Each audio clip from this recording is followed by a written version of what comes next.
Permainų gyvenime kiekvienas ieškome savaip.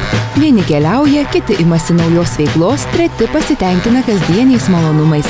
O štai Ingrida prieš 4 metus iš Vilniaus išsikrausčiusi į Birštoną ir suradusi ramybę, nusprendė, kad vėl atėjo metas pokyčiams. Moteris tik neseniai perkopusi savo 30-metį turi nemažai kompleksų. Kaip pati sako, labiausiai ją neramina netaisyklingas sąkandis, atsikišę žandikaulis ir tarpai tarp dantų. Ingrida teigia, jo graži šypsena sena jos svajonė.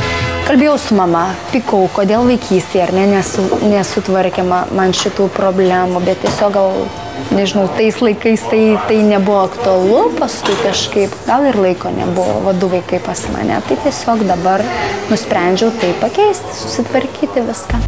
Pokyčių projektas turbūt tinkamiausias dalykas, kuriam galėjo ryžtis Ingrida. Vienos sostinės odontologijos klinikos specialistai pasitiko dalyvę ir pakvietė ją į apžiūrą. Pagal klinikinius ir rentgenologinius duomenis matau, kad yra didelis jūsų žandikaulių tarpusavio neatitikimas. Ypač dominuoja apatinis žandikaulis.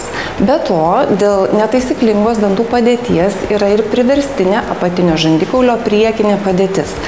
Tai yra jums sukandant, apatinis žandikaulis dar labiau juda į priekį, negu jam esant neutralioje pozicijoje, kai dantys nesukasti. Gydytoja odontologė ortodontė Jolita Pečiulienė, apžiūrėjusi ir įvertinusi Ingridos dantų ir žandikaulio būklę, paaiškino, kad koreguoti sąkandį, išlyginti dantis ir panaikinti tarpus galima pasitelkiant tik ortodontinį pritaikomąjį gydymą, kai dantų padėtis koreguojama breketų sistema.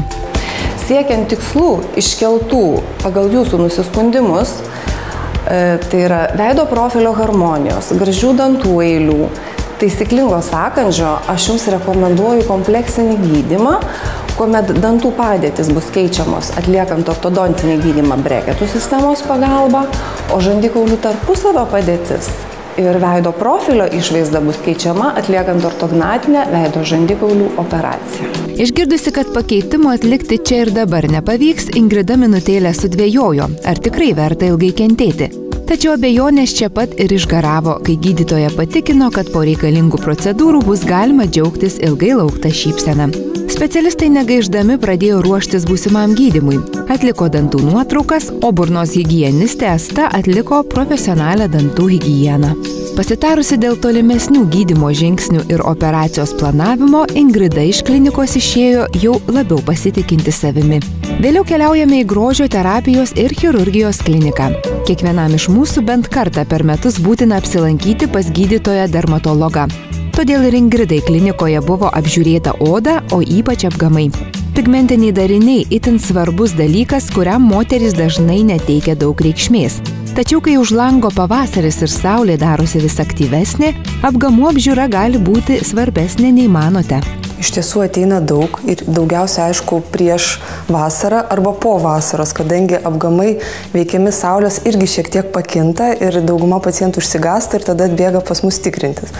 Aišku, taip ir turėtų būti, bent kartą metuose turėtų visi žmonės ateiti pasitikrinti dėl apgamų pas dermatologą. Taigi gydytoja dermatologė Tatjana Orlovskytė į apgamų apžiūrą pakvietė ir Ingridą.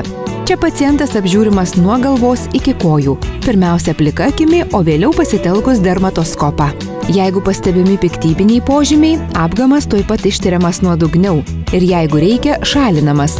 Turbūt kiekvienam svarbu, kaipgi atpažinti piktybiškumo požymių turinti apgamą. Ogi pagal ABCDE taisyklę. Tai A yra asimetrija.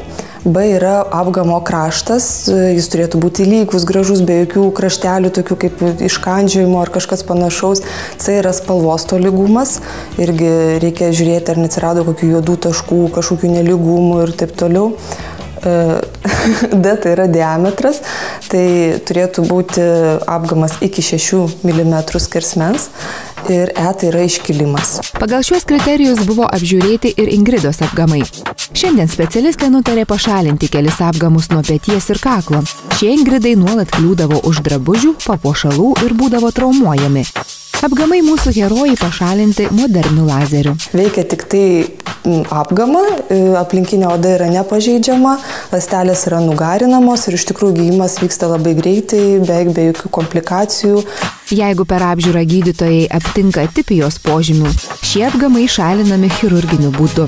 Kuo anksčiau pastebimi odos darinių pakitimai, tuo lengviau galima išvengti skaudžių pasekmių, iš kurių pavojingiausia melanoma. Ingridai gydytoja patarė pas dermatologus lankytis bent kartą metuose.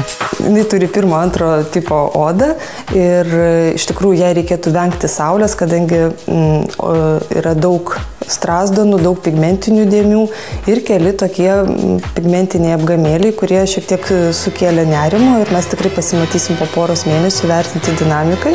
Taip pat grožio terapijos ir chirurgijos klinikoje Ingridai buvo atliktas plaukelių šalinimas lazerių pažastų srityje. Tokių procedūrų privalumai, kad jau po pirmosios plaukeliai atauga lėčiau, o ataugę būna retesni ir plonesni. Kuo daugiau atliekama procedūrų, tuo geresnis rezultatas. Ingrida iš klinikos išėjo pasiruošusi šiltajam sezonui, žinodama, kad jos oda sveika. Kitą sekmadienį žiūrėkite, kuo mūsų heroję nustebins stiliaus specialistai.